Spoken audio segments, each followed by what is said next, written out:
everyone. Thank you for tuning in. Yes, I'm moving the camera. I am Jaylee. This is Jaylee's Corner, and this is my review for Marriage Boot Camp Reality Star Season 1000, Episode 457. But Season 11, Episode 4. How was everyone's day? Today is currently Saturday. Did I do a video for Friday? I don't think I did a video on Friday. So I hope everyone is having a good weekend. I hope everyone is having a good day. It is rainy here in Detroit, in Michigan. Thunderstorms. This is weird for November. It was like a real lightning thunderstorm. So, but hope everyone else had a great day. Go ahead and drop your comments below to say how your day went, as that is my new thing to do to communicate with my people. So yeah. Marriage Boot Camp. I mean, I only review this show because that's what I do. I review shows. But I have to say, I don't even care for some of the couples, you know. So y'all know how, well, if y'all watch the show, which I think y'all do, at the end, Judge Toller gives her opinion on the day's events. I'm going to do that at the end of this, because some of the stuff that Judge Toller was like saying, I was like, you know, So, you know, it started off with multiple conversations going on in this particular episode. You know, you have JJ and Julia talking, who was a couple who I think is kind of, I don't know why they're there. Of course, I keep saying, yeah, I'm sorry, I'm just fixing anything. I keep saying I don't know why they're there, and I still do not know why they are there. But they're walking around out back, and they're talking about how they don't want to talk to the other couples about what they have going on. They rather just talk to each other about what's going on. And, you know, Julia is saying how she still has the letter in her mind, and she can't, you know, stop thinking about it. And JJ saying how, you know, I just shouldn't have wrote anything. You know, I don't know why I wrote something. I should have left the letter blank. I need y'all to get over this letter. I mean, I need y'all to get over it so fast that you forget that the letter was even written. Simply because y'all not even a real couple. Y'all not. Y'all are a figment of the other person's possibility of a relationship imagination. That is what y'all are. And y'all harping on, I mean, it's like y'all, you just want to be on TV. That's basically what it is. So they say how they basically came to the show to even see if they, I'm trying to take my house shoes off as I'm sitting here. They are trying to see if they should even be a couple. No, you shouldn't. And you want to know why? Because y'all don't want to be with each other. You don't. I don't know. I don't know if Julia just lonely and she wants whatever. If JJ's just bored and he keep doing stuff to break up with Julia and her ass just keeps sticking around. I don't know what's going on. What I do know is y'all both getting on my dang on nerves. Simply because it just doesn't seem authentic. You know, and when I say it don't seem authentic, I don't think it's fake per se. I just think it's, you know, for lack of a better term, fuckery and bullshit. Simply because a person who you've known for 3 months, and if their complaints is, I don't like your hair and your eyebrows, and that hurts you to your core and you can't get over it, I don't buy it. I think y'all, you need to just move on. We see, you know, Megan, Asifa, I know her name, not Asifa. Asifa and Amina talking, and they're basically talking to Amina about how she's even still, why she's there with Peter. Because Peter's done a lot of foul things. And, you know, Amina is saying how, yeah, I can't, you know, when Peter comes to visit us, me and the kids, of course, in LA, I just can't imagine myself saying that you can't stay with us. Why not, Amina? Why can't you imagine yourself saying that? If you was to go to New York, would you want to stay with him? Why, when you know he is also sleeping with Tara? But, you know what I'm saying? That's her thing to live with. So, you know, I feel like, how can you be with someone? How can you sleep with someone who you know is sleeping with someone else? Wouldn't that turn you off? Yeah. It would for me. Okay, it absolutely positively would for me. But for Amina, it has not. Because as Megan then says, we know that's not that he not turning her on, because they've been having sex the past couple of days, because we can hear them in the room. Which I think that's true, because we know when you on TV shows, them rooms ain't thick, them some thin ass walls, because they're trying to hear what's going on at all times. So Amina up in that house giving up her cootie cat to Peter, who only trying to get her cootie cat because Tara not there. And it's the epitome of the stupidity of a person. Okay, Amina, girl, you stupid. You know, because she gonna want to say how, you know, because Megan said, well, you know, I bet it's probably been men who you saw or something and you thought, you know what I'm saying, I like him, but I love Peter. And she was like, no, no one. And I'm like, so are you saying that you haven't looked at anyone else besides your husband? Or are you saying, I don't know what the girl was saying. Either way, go up, it don't make no dang on sense because, again, I understand that you love who you love and it takes time to get over when people do dumb things and you want to move on. It's been like 3 years. Okay? He been cheating on you for a long time. You should be over it. And she's just not. And my thing is, I just feel like it ain't no dick good enough for me to accept being the other woman when I'm the wife. I wouldn't accept being the other woman if I was the other woman. I have to be the only woman. Okay? And I know they say all men cheating, you can't do this. But what you won't ever do is cheat on me on national TV and think we're going to be cool. Man, if you're going to cheat on me, it better be top secret, B613, Area 51, aliens in space type of secrecy. Like, I shouldn't even know this, bruh, okay? And Peter just out here, I'm coming out cheating. You know what I'm saying? He's just out loud and bright and happy cheating. You just cheating all over the world cheating. Like, no shame in his game. And Amina is just falling for it. And it's crazy to me that she allows him to do it. Because she still looks stupid. And you can no longer use the guise of, I love him, he's my husband. That worked that first time y'all got married and we found out y'all was married. At first, it was like, oh, she loves him, they're married, I get it. Not 3-4 years later, no ma'am, no sir, no thank you. So I feel like they just need to be in a 3-person, they need to be in a polygamous relationship. They need to just be, it needs to be Peter and whoever he wants to sleep with in an open relationship. And then no one can complain about it. Because again, you can't know a man is going to cheat and you accept him cheating, but you want to complain about him cheating. Either let that man cheat in peace or leave that man. You can't have it both ways. So at that point, Megan, like, I'm going to ask Peter, what could he do, you know, to make you leave him alone for good? Well, what's left? Let's think about it. What's left, Peter? So, you know, she goes to Peter. She says, Peter, what could you do to make Amina be like, you know what, I'm done. Like, what could you do? And he was like, I don't know. I would have to do something like just really, really bad. And she's like, well, you've done some things already. You think? Peter has cheated on Amina. Peter has cheated on Amina. He's had a baby on Amina. He has picked Tara over Amina many, many times. He has made Amina look stupid on national television. He has never chose Amina. Even when he married Amina, he didn't pick Amina because he married Amina and went home to Tara. So how or why would you want to be with a man who has never picked you? Okay, he's never picked you. He's just used you for whatever he could use you for. And I'm like, the only thing Peter could do to make Amina be like, you know what?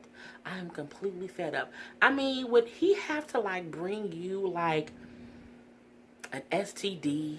Like, would he have to give you, like, gonorrhea or chlamydia? I mean, whatever disease there's no cure for. Herpes. Herpes don't have a cure, right? Your herpes don't have a cure. Would he have to give you herpes for you to be like, you know what, I'm done? But knowing Amina, she would be like, well, no, I gotta be with him because we both got herpes, so we're gonna keep sharing it. Like, I just feel like no matter what he do, she not gonna leave him alone. Because there's nothing else. Once you cheat and have a baby on your wife, there's nothing left unless he murders you. That's the only thing left. Okay? Nothing is... unless he caught on tape, maybe giving head to a guy while holding a lollipop he stole from some children. I don't know. I just don't know what else a man could do to make a wife leave after the man cheats and has a baby on her. So we shall see how that goes on. You know, and, you know, it was even a part where Peter was saying, well, yeah, I know at one point, you know, she gave some guy her number, and it was in her phone. And then she was like, you know, I gave him my phone. I had nothing to hide. Well, It don't matter what you have to hide, I mean, because no matter what you do, it would never be worse than what Peter's doing. So let's just be honest about that. And Peter even saying, the worst thing that she can do that I wouldn't accept is if she sleep with another man. The fuck you say, Peter? Peter, I say this with so much honesty in my soul. Fuck you, Peter. I mean, you have cheated for your whole life. And for you to say the thing that would make you leave her alone is if she slept with someone else. But you out here slinging your ding dong to every Tara, Amina, and whoever else that wants it. Sit your ass down. You just gets on my nerve. And then Asifa and Bobby still talking about this chick from the gym. I'm gonna talk about them later too. So, the show was about, they did two different drills. Two different, things that they do or whatever. The first one was a needs and want drill. Basically meaning, hey, we're going to sit y'all down. Y'all tell each other what you really need or what you really want from the relationship that you feel like you're not getting from the other person. And the other person, y'all going to have this is the drill they're going to do. And I was already like, it's gonna be some superficial stuff. So they give them it's like a puzzle, and so as they say, this is what I need. It kind of takes out a puzzle piece. So I'm like, okay, that's cool. So we see Kel and Javi. So Kel pulls out commitment, which made me chuckle because I'm like, how you want commitment from the man that you want to divorce? How? And I'm just like, okay, whatever. I don't know if she wants commitment for him to not be hounding her. I don't know what she wants commitment for, because again, how do you want commitment from the man you don't want to be married to anymore? Y'all made a commitment when y'all got married, so you don't want commitment. I don't know if you want understanding to what your relationship is now, but you don't want a commitment with Javi. You don't, Kale. And if you do, you've been acting real funny about how you want to be committed.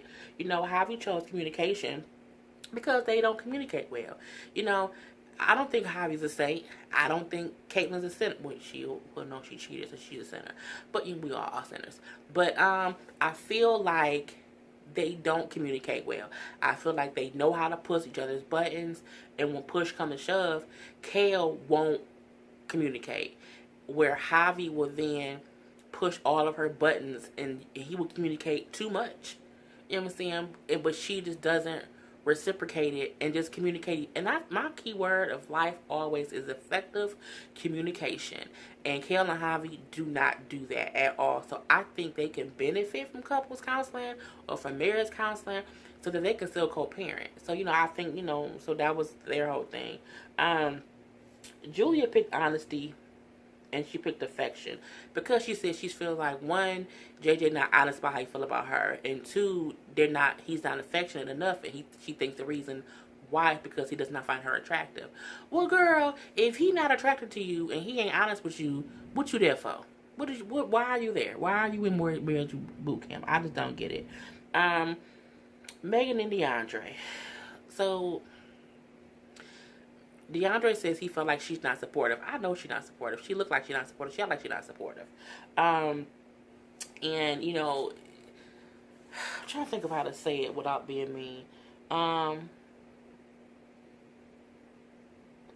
He said he felt like when he tell her what he wants or what he needs, she argues with him. But then she then says, well, I feel like, well, you don't have your priorities in order, and you need to do that first because you only make $10 an hour. Girl, get over it. If he was making $10 when you met him, it was good enough then. So what you harped on it for? And then she's like, because when I want something, if I need something, I'm gonna tell you when I want it, how I want it, why I want it, and I don't care what nobody got to say. Her ass gonna be single for the rest of her life. Her and this man is not gonna work out. Let's be honest. Megan is a mess, and Megan is on this show to be on this show. Okay, she has been the absolute worst girlfriend. Like, she's not taking anything on here serious. She is strictly on the show to be controversial. That's all. Is that the word right? Controversial? Yeah, controversial. Because you not even taking nothing. You don't care about that man. You are there to be the difficult girlfriend, and y'all gonna break up at the end of it. I can see it. It is what it is. Who else do they talk about? I didn't even write down what Asifa and Bobby was picking because all Asifa care about is that when he goes to the gym, he flirt with girls, and I don't care about that, and neither does he, and neither does anybody else. And but those are her insecurities showing when she keeps bringing up these random gym cheating allegations or whatnot. But Amina and Peter, they whole thing was, Amina put out says how she wants him to be her.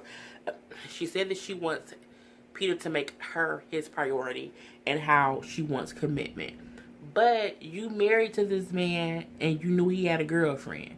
So one, I mean, y'all committed because y'all got married, but you're not his priority because he got a girlfriend. And he's always had a girlfriend.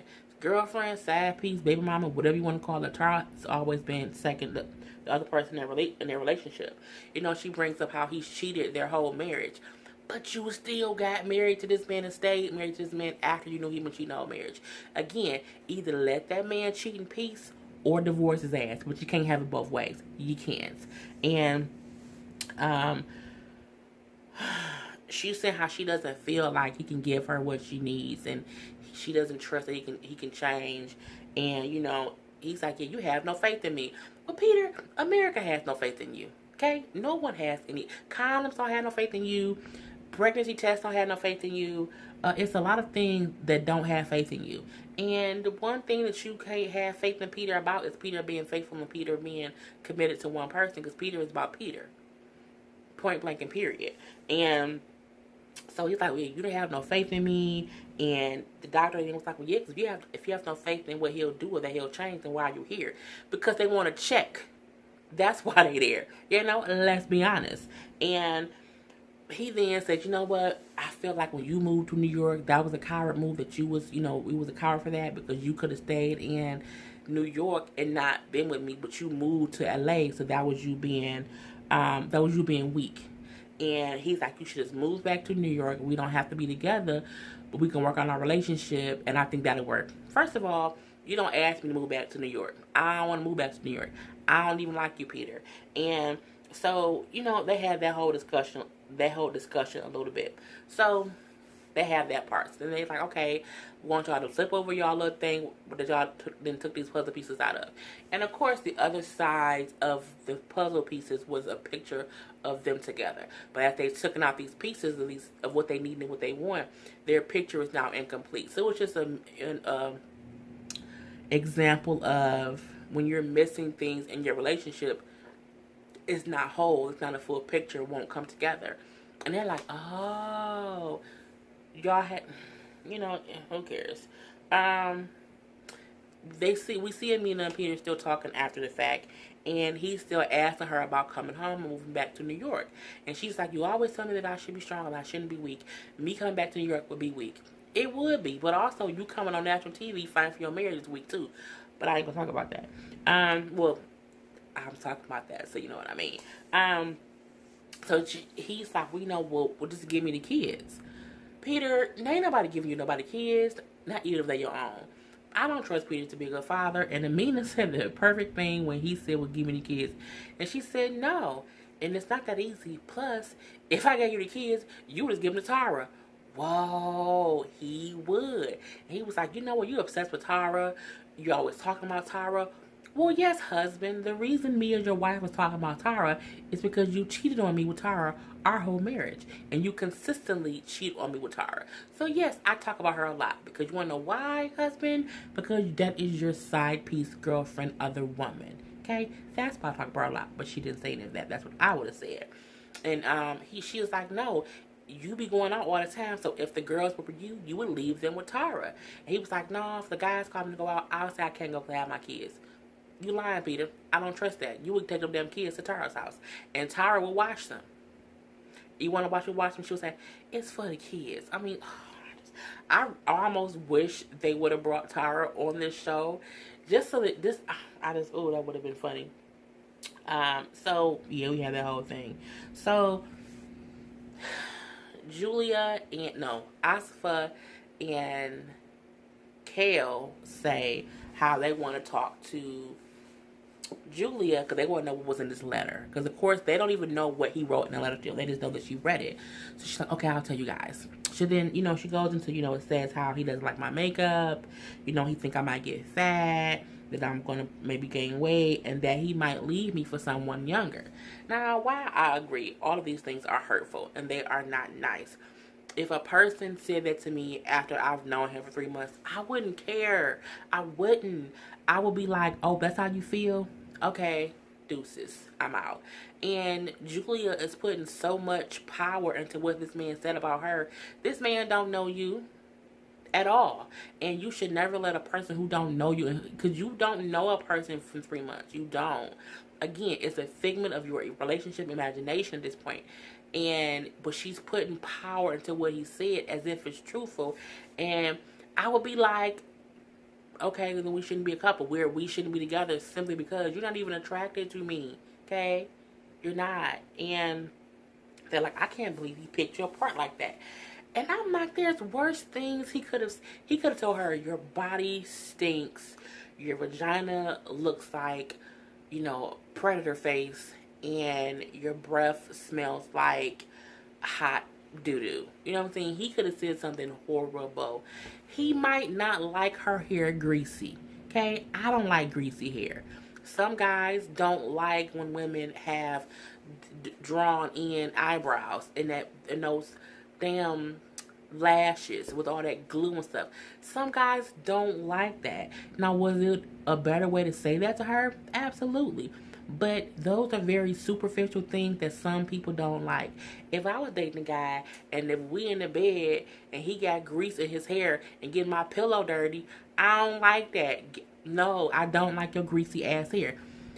But again, she acting like he said, I hate you, you the worst piece of shit ever.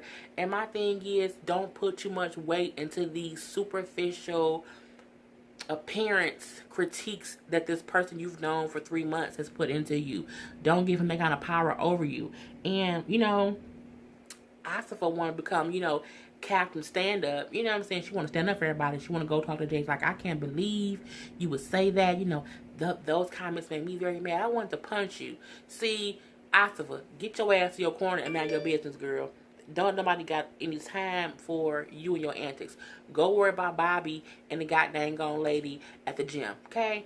And she was just asking JJ, are you that shallow? Well, clearly he is, okay? Clearly. So let's leave that where it is. So it was just crazy, And even there was one little scene where Amina and Peter was talking in their little confessional thing or whatnot. And Amina was saying, I do have faith in Peter, but Peter wants me to come back to New York, and I don't know if I'm going to do that. And I have two things, because after she said that, Peter then said, well, yeah, you need to come back to New York because I'm not running behind nobody. I'm not chasing nobody. You not going to what? First of all, Peter, no, Amina, you should not have any faith in Peter. The only faith that you should have in Peter is that Peter will consistently put Peter first. Peter will never put anyone else first, not even his children. Because if Peter had ever put his children first, he wouldn't have all these children with multiple women, and he in this weird threesome situation now. Because if he put his children first, he would have never married you when he was living with Tara, and then he would have never had another baby with Tara while y'all was married. It wouldn't have been all that. It would. So you have faith that Peter ain't gonna be shit. Okay, have faith in that. And Peter, for you to be like, I'm not running behind nobody. Peter, shut up. I can't even deal with him. Like, I just can't. So the secondary drill they had was they put Amina, Javi, DeAndre, Bobby, I think Julia. Is that a lot of people? Yeah, like at a party. And they had the other people watch them at the party. And they had, as because at the party, okay, they're at a party where the people can give them all their wants and all their needs. No, because like, what if I needed some money? They gonna give me some money? Because Megan wants some money. Megan wants DeAndre to make more money. Are they giving him more money? I'm just playing. But, so at the party, Javi's talking to a girl and the girl's talking back to him just about how, they can communicate better or whatnot. I think him and the girl the girl gave him her number, but it was real innocent. You know what I'm saying? It was innocent. You know, Amina was talking to some guy about Peter. What would you do? You know, if your wife moved across town or across the country, would you come and be with her? What would you? It was, for me. It was stupid. You know, Peter watching her talk to the other guy. He was clearly jealous. We do see that. But again, he ain't gonna care because guess what he gonna do? He gonna go back to Sarah. Bobby was like, you know, because Asifa was talking to people, asking them, what if your person went to the gym and was talking to girls and was telling them that they were single? Why do you keep bringing up that he cheated at the? I don't even believe he cheated at the gym. She talked about it so much. It seems like it's the equivalent of when somebody do something in your first year dating and it's 5 years later and you keep bringing it up. That's what it is. I don't think he's actively cheating with someone. I think he did something a long time ago and she keep bringing it up and she keep harping on it. Girl, let it go, okay? Frozen, let it go, let it go. You know, you can't take it anymore. And, you know, so Bobby's like, I'm frustrated because she keeps bringing it up. Kale was like, she thought it was different to see Javi talk to someone and the person talk back, and it wasn't an argument. So, you know, that was her little thing. JJ and Julia, I don't remember I don't remember anything about them, and I didn't write any notes about it. Megan and DeAndre. DeAndre was talking to a girl who Megan kept referring to as a poodle, which I think is rude and disrespectful because Megan, you can look like a different alien. I don't know which one. You just have a pretty shape. And now, Megan, no, you know what? No, Megan's ugly. Her insides are ugly, and they make her outsides look ugly. No matter how pretty she may be, no matter how pretty of a girl she is, her personality, her antics, her mouth, her disregard for other people's emotions and feelings makes her physically ugly, in my personal opinion. But whatever. But, you know, she's upset because the girl that's talking to DeAndre, the girl was not ugly. She just had curly hair. You know what I'm saying? She was a black girl. And DeAndre and the girl was laughing. And the doctor said, you know, I haven't seen DeAndre laugh with you the whole time that y'all been here. Because Megan's a bitch. And DeAndre is whatever. But the girl was just saying, you know, if I was your girlfriend, I would support you all the way. I would support everything you do.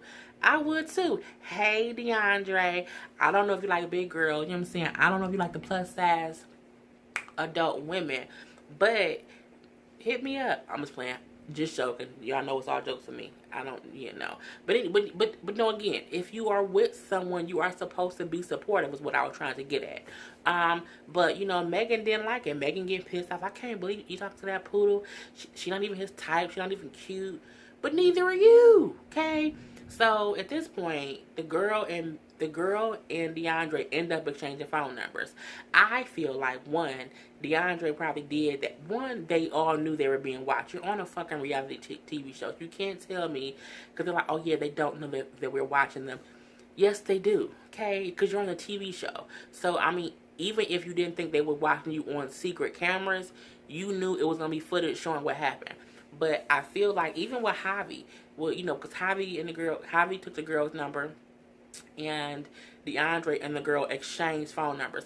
I think it was more of a friendly thing than I'm trying to get with someone while I'm in the house type of thing. But Megan turned into a whole crazy person, and you know, she turned into the, you know, the angry ghetto, you know, foul-mouthed black woman is what she turned into. She walked in there, you know, hi, hey, I'm DeAndre's friend girl instead of girlfriend. I'm his friend girl, and you gonna really talk to this poodle? She's gonna call her a poodle in her face. Okay. So, okay. It pissed me off. She then threw water at him and had made a whole scene, just a whole scene. And it was petty and stupid. And, you know, her and DeAndre kind of talked it out a little bit, but I don't care because I still feel like Megan is petty. She's immature. She needs to check herself. She needs a big slice of humble pie, and she needs to swallow it whole, because you can't just go around treating people like that. And, you know, DeAndre like, what is wrong with you? Why would you do that? You know, you're embarrassing me. No. Why would you pour water on me? She then said, you know, you out here embarrassing me, talking to other girls, and I can't believe you would embarrass me like that. He like, you embarrass me daily. And she was just like, Me? Yeah, bitch, you. I would be fully embarrassed if anyone I knew was with acted like that in public. I would just walk away from you and act like I don't know you, and I would leave your ass alone. But it's a TV show, so I just can't take them serious. Um, y'all know I do that sometimes when I'm looking at my notes. I'm sorry, but that was basically the end of the show. For the most part. Um, they do show, they bring all of them together in this little party thing, and they show how the people they were talking to had the pieces from the puzzle from earlier. So they're like, okay, Javi, go up to the girl who was talking to, and she gives him the pieces that he wanted, was the communication or whatever, or how whatever, So they was like, this is how, if you're not giving your partner what they want, they'll go out and get it from somewhere else. So it was a good analogy, absolutely. But again, they all still get on my dang on nerves. So we see, like, after all that, we see how Peter still calling Tara, hey, I was calling to check on the boys and let you know that I'm thinking about you and that I miss you, I love you, I'll call you back later. And I'm like, oh my God, this is so stupid. We even see Asifa still talking about this whole gym cheating situation. And again, I don't care. And they're like, well, maybe if he just tell us what happened, will you then never bring it up again? And she's like, yeah, he just talk about it. And then he was like, no. I'm like, no, I'm not talking about it. I'm not bringing it up. And I feel like because it happened so long ago, he like, I'm over that shit. You need to get over it too. So, the judge gave her synopsis of the day or whatever, but everybody, I only wrote down one. It's when she was talking to Kale. And she told Kale, being, you can't be mean and hard all the time. She said, that's childish at times. You have to remember that being soft is not the same as being weak, and you don't always have to be this hardcore person to feel like that you're in control and that you're strong. I think that was a great thing to say to Kellen, because she's like a robot. And I think it's because she did have a hard life when she got pregnant. She didn't have her parents. She was alone for a long time. So I think she's hardened over the years. But I also feel like because she cheated and she did things wrong, she's just trying to keep herself guarded so that no one can see that she be hurt about certain stuff.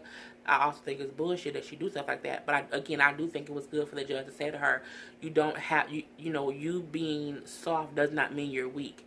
And you also don't need to be hard all the time. She also says to Javi, if Kale is softer with you, you have to think about how you're going to react and act to her, because it's something different. Because he was like, she's never been that way to me, so I wouldn't know what to do. So I love that analogy with them. And that was basically the whole episode. I mean, let me know what you guys think in the comments. I'm over the whole situation. So I am Jay Lee. This is Jenny's Corner. Until next time, people. Peace.